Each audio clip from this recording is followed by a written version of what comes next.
Welcome back to another video. In this video, I am excited to sit down with Jillian, who is becoming a badass rock star recruiter in her own Thank right. you. And she's also part of our recruiter school and super proud of her so far and what she's been able to accomplish. But thanks for spending a couple minutes here with me Of and, course. sharing your experience and sharing your background. So I guess to get started, would you mind just sharing with the audience a little bit about yourself, your background, and how'd you get into recruiting and what inspired you to do so? Yeah. So thank you for that introduction. So, a little bit about me. I have been working in the cybersecurity industry for about 5 years now. I've worked as a hiring manager for a long time. And one thing about my experience that's been working with recruiters in not only the, I guess, candidate side and as the client is there's a little bit of struggle as what do we need in getting the right candidates for that role. And I really have always saw a gap there within cybersecurity in general and thought I would be a great person to fill that gap. I really do enjoy working with people on prepping them for interviews and really seeing like what the client's perfect fit is for a role because I know the ins and outs so much and I know what it means to be a hiring manager. Awesome. How did you get into cybersecurity for people who are curious? So, funny story. My dad actually, he's been a detective for majority of my life and he came home one day and at the time I was like I'm going to be a nurse. If you know me, not my strong suit at all, but he really brought to my attention growing field within his organization, which was computer forensics, and I just decided I had nothing to lose. I'll try a class or two, see if it sticks, and it did. When I was doing my associate's degree, I got the opportunity. I went to like a career fair and met with people from Sherwin-Williams, and the internship ended up being in cybersecurity. So within that internship, I was allowed to be there for 8 months while I was waiting to graduate. So I got to be in all different sectors of cybersecurity, and I really just stayed on that track. That's awesome. So you started that, and then throughout your career, you've started having more exposure to recruiters, and that kind of lit a light bulb and Yes. be like, you know what, maybe this is something I could do. Yeah. And from the beginning, when I first got my first entry level position, I knew I always wanted to be a business owner. I come from a family of business owners, so I always thought it was going to be just consultancy style of work. So I think I'm glad you brought that up because you have a full-time job and you're doing this on the Yes. side, which is really, really smart. It's you not being reckless. You're just not cold turkey and quitting everything and No. starting a business. And I actually, that's the smart way to go because you're being smart, right? Are you struggling with getting responses from clients? Are you an established recruiter who is struggling to break six figures and beyond? Are you looking to start recruiting part-time and you don't know how? Do you feel burned out and stuck spending hours and hours each day in manual tasks like sourcing and outreaching and feeling like you have no time to actually run and grow your business? I am absolutely happy to announce that we have launched our own recruitment, educational, and coaching program to help you on your journey. We made sure that everything I've learned in the past 10 years, the tips, the strategies that really helped me build multiple seven figures of placements on my own desk with some of the best companies in the world will be included in there. We'll also be including things like how you can build an acquisition system that brings in clients every month to your agency hands-free, how you can maximize the probability of a positive close during negotiations, how you can automate and outsource your day-to-day operations so that you don't have to spend hours per day researching or sourcing, how you can figure out the new and modern way to scale your agency that minimizes risk and maximizes your upside potential. And we've also included much, much more. The best thing about this is not only will you be getting amazing content, but we will also handhold you and be with you every step of the way to make sure that you are held accountable and you crush your goals. We'll also share with you our own tech stack, tools, and plugins we actually use, plus everything else we know about automation and AI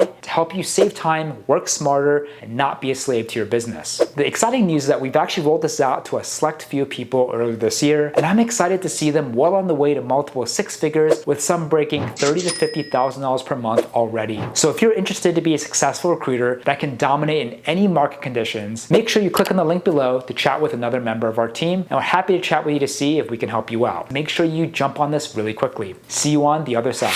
Which is where I really want to go in the future is mixing kind of recruiting and also having my agency do a little bit of consulting too. So I never thought I would be in this space, but I'm really enjoying it. That's awesome. So I think I'm glad you brought that up because you have a full-time job and you're doing this on the Yes. side, which is really, really smart. It's you not being reckless. You're just not cold turkey and quitting everything and No. starting a business. And I actually, that's the smart way to go because you're being smart, right? And you're like, hey, if I can make money from my full-time job, start something and make money on the side, I mean, now you have dual income just with you and yourself. Life can be pretty awesome, right? Yeah, that's true. And it gives you opportunities to be like, should I do this full time? Or maybe I don't need to, and life is good. And so, like, Yeah. what is an advice that you can share for those who are like thinking about doing recruiting part time? Like, is it possible? Is it hard? Like, what do you do time blocking? Like, how do you make sure you have a job that you're good at or you continue to succeed in? You do a part time hustle or a future business, but you still also have a life. So, how do you balance everything yourself? I think that when you make a decision to really build something for yourself, you have to make the decision to give up certain things in order to make those goals happen. So for me, I've become one of those people that I start my day at 4:30 in the morning. And I know there's like a lot of discourse from people about that, but that's the only way that I can do it. I'm a manager. I have people that depend on me in my full-time job. So I have really made myself a schedule that I follow. And I've started waking up earlier in the mornings, going to the gym after that, doing a lot of like my outreach and responding to emails because that's quiet time. I'll take my lunch times and either join like the weekly recruiter call or just do some outreach. And then my nights are focused on my business too. I'll give myself like Saturday, Sunday to wind down. But what I found is that this is kind of like the time that I've given myself to really work hard at my goals and try to get this to be something that's stable. And my goal is that one day I will hire somebody to take on that load for me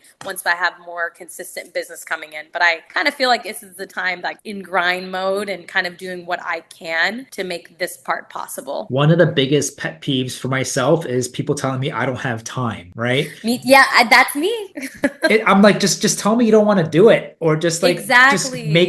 a better excuse, right? Then I'll believe you. But Exactly. like everyone, even with the full-time job or not, you still have 5 in the morning to 9, and you have 5 p.m. till 9. Conservatively, you can do 4 to 9. You could do 4 to 9, 4 to 10, even in the evening. And so like it's up to you how you want to allocate that time. And I uh, 100% agree. to put it simply, you're just making it happen. Like you have a full-time job that gives you less hours than someone who can do their business full time. And you're like, hey, I can either work in the evenings longer, I can either work in the mornings longer, or I can kind of split it up. And you're just not making excuses. You're waking up early. And frankly, I'm an early riser myself. And Yeah, whether or not you have to work in the morning, I just love waking up early before the me whole world too. wakes up. And it's like your time at Zen, right? You can do whatever you have to. Yeah. So huge shout out to that. And I think it's easier said than done. But waking up early is like a muscle, like with anything. The first couple times are going to suck. It's going to feel very difficult, but then you kind of get used to it and your body adapts to it. Yeah, I remember in my internship, like off of that, I've always been the type of person I've worked a lot and like really tried to like get my things done just so I don't have to wait that long to accomplish something. And even in my internship, I was like, I work and I go to school and I have this internship that I go to as well. I always had the time and I always envied the people I worked with because they only did that one thing. But I really feel like it helped me get here to like that hard work taught me something that I can bring to my business. Mm. Do you have an accountability partner? My best friend is my accountability partner. We're both business owners. So we hold each other really accountable and my sister as well. Amazing. It's really important to have that support system. So Yes. going back, you stumbled upon kind of actively thinking more about recruiting, and then you decided to start a business on the side. So, like, were you just kind of using common sense? Were you just following a couple articles or a couple YouTube videos in the early days? Like, what were you? Who were you listening to? What were you following? Yeah, so I really do a lot of like stuff with Pluralsight and things like that for my active learning for work. So, and I listened to a lot of YouTube videos and I stumbled across your YouTube videos and they were super helpful. And I got a lot of principles from, I actually had somebody else that I was working with prior that I had their like little recruiter course and it really didn't do much for me, but it gave me a lot of like basics, I guess. And I was watching your videos more. I was like, well, let me join the splits community and that'll help me at least have some active roles to work on. And then I saw that you were coming out with the recruiter school and I thought, well, this is perfect. I went back and forth myself for a couple of days and just realized that I would invest in training, and this is no different. You have to continuously invest in yourself. So this was one of those things for me. So what was the biggest unlock for you that you found in the school that you didn't have before? Accountability. One thing I felt like that I didn't have before is a group of people to actually talk to on a consistent basis. I really like the group aspect because they're asking questions that maybe I wouldn't ask. And you're always on those calls too, or you'll bring in another recruiter that shares a different perspective of another tool they work with. And I think that's really helpful. And it's nice to have a group of people around that are doing the same thing and starting from the same place. It's very motivational, and to see what they're doing as well. Was there something that you were struggling with before you joined the school? Like, was it like candidate stuff? Was it client stuff? A little bit of everything? Mentally? Mental, big one. I fell into a rut for a couple months where I just wasn't doing what I need to do for my business. I was like putting personal life in the summer above everything, and not paying attention to my business. So, and I think it was because a fear of failure. I was getting a lot of no's or no responses at all. And I just wasn't doing the outreach right. Now I am. And within the last 30 days, I mean, I've had 2 client calls. Whether or not those go somewhere, that's a step further than I was before. And the next one will probably be a yes. So For sure, for sure. So what were you doing before? What were you doing? What are you doing now? Like what's different with outreach? more follow up, more consistent communication about the value that I provide, and just I'm really building a candidate pipeline. And before, it wasn't more of a candidate pipeline of more executive level people, but I'm talking to more CISOs. And if that person gets hired somewhere else, they may bring me on as a recruiter for them. So building relationships, even though I don't have those available jobs, I didn't even like know what to say to people before. I kind of just like would let it go quietly. But now I know the MPC model, for example, and I can market those people to other companies in a good way, knowing how to look for open jobs. Contact out, just looking for people's emails and that whole email outreach. That's not something I knew how to do before. And that's something I'm implementing. So I hope that works out for me. I mean, it's the results are speaking for itself. I mean, just the fact that 100%. you're getting multiple calls within 30 days, and you're also doing it part-time. You're not like, you're not, just to make the record straight, you're not sending out like 10,000 emails a day. You know, you don't have a team with you. You have a full-time, well-paid job now, and you're making it happen on the side, which is like super impressive, right? Yes. So the thing with recruiting is it has a lot of pieces. And I think with us, we just kind of draw the picture out like really clearly for the steps that you need to do, but also just how to level up each step, right? Because like sending a message might not sound like rocket science, but it's like, how do you then do the follow-up? So what do you say in the message, or how do you actually like control the messaging or the narrative or the calls? Like all that stuff matters, right? And 100%. you can just kind of go by gut or common sense, and you could be wrong. And that you'll just end up like not getting any results, or you'll just end up watching a bunch of YouTube videos or Google. But you know, you and I both know there's a lot more to just business or career or the granular stuff than YouTube videos. Yeah, for sure. Like Right? a lot of the videos, like I watched it before my first client call, and I still didn't do some of the things, but I took that and I brought it into the next one, and it was more successful outcome. So it's just the trial and error, but also having the tools. And like you always say, you can have all the tools, but if you don't do it, it doesn't really matter. Yeah. So I think people working on that. underestimate just the support system and the accountability, right? Because like you 100%. can learn everything, but if you don't do anything, nothing's going to happen. And so like Jillian was saying, some people are just wired and you know, they can do it, they can take action like no problem. Others just need that little push every now and then, right? Even me sometimes. And so like to have someone be like, Jillian, you're doing a great job. This is what you should be doing. Go, right? You got this. Yes. Can It's like light a amazing. fire under your butt. Exactly. Especially when you're working alone. It's easy for me to be self-motivated at work. I mean, I have deadlines I have to meet. I have people that I have to, that are holding me accountable every day. And I know if I don't do this, I'll lose my job and then snowball effect. But with your business, you really have the choice every day. I can work on this or I don't have to. It's up to me. So what are your favorite ways of doing client outreach right now? Like what's your favorite channel? My favorite is LinkedIn. Nice. But I am working with emails. Actually, it's funny because I was at work today and I got an email from a consultancy firm, and I was like, you know what? This is so much better to me. So it was that little light bulb in my head, like I need to start sending emails. And I said that like in the middle of my day.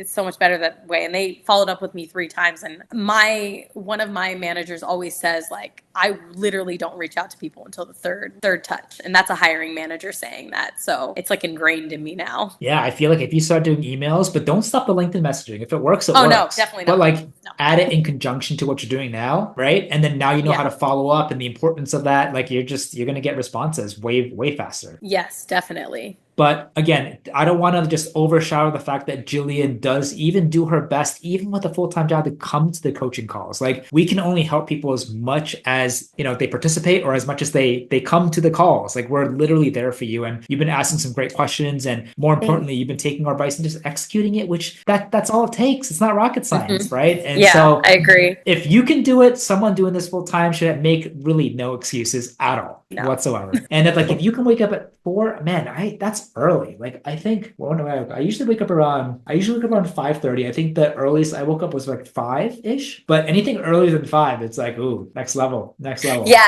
I've been actually doing that since I think it's June of last year. Oh wow. It's something I've always wanted to do, and I just like started one day, and you realize, oh wow, I have like a lot of time now. You go to sleep earlier, but for me, I'm always like, once 8 o'clock hits, I'm exhausted because I've been working all day and meeting with people all day, and now talking to people all day for my business too. So Yeah. it gets easier. I mean, you have like a 1.5 business days, possibly 2, that you're doing in a single day. But Yeah. that's just you being highly productive and efficient, and you just kind of going after it, and Yeah. nothing stopping you. Yeah, So it's not easy, but it's better than having to fear layoffs all the time.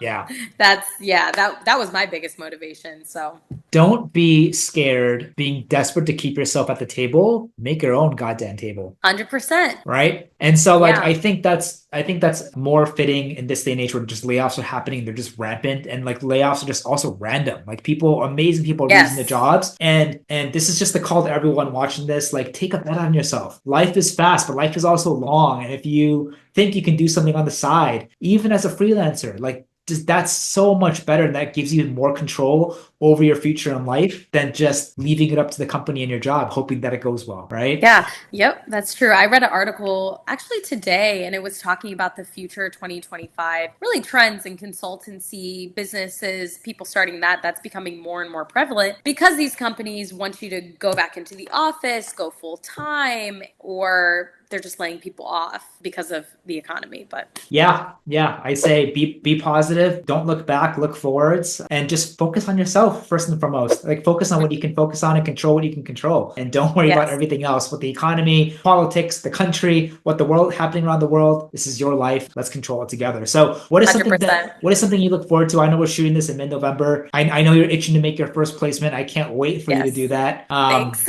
But like what is that your first kind of short-term goal that you're trying to strive for? Yeah, definitely. First placement. I would love to get a client that can provide me some consistent business, a couple roles, and to really prove my value. Yeah, and you're well on your way, and I wouldn't be surprised if it happens this week or who knows, very Yeah. soon. So for Yeah. those who are wanting to get into recruiting and they haven't pulled the trigger yet, any thoughts or any advice to them that you want to share? I would say if you have something that's in your mind and you're being called to do it, you should just do it. Just try it. You have nothing to lose. And for those who are possibly looking about even joining the recruiter school and they haven't pulled the trigger yet, any advice, any thoughts for them too? I would say also just do it because it's a great learning platform. I have always been the type of person that I really need something a rule book that I need to follow, and it gets you to where you need to be faster.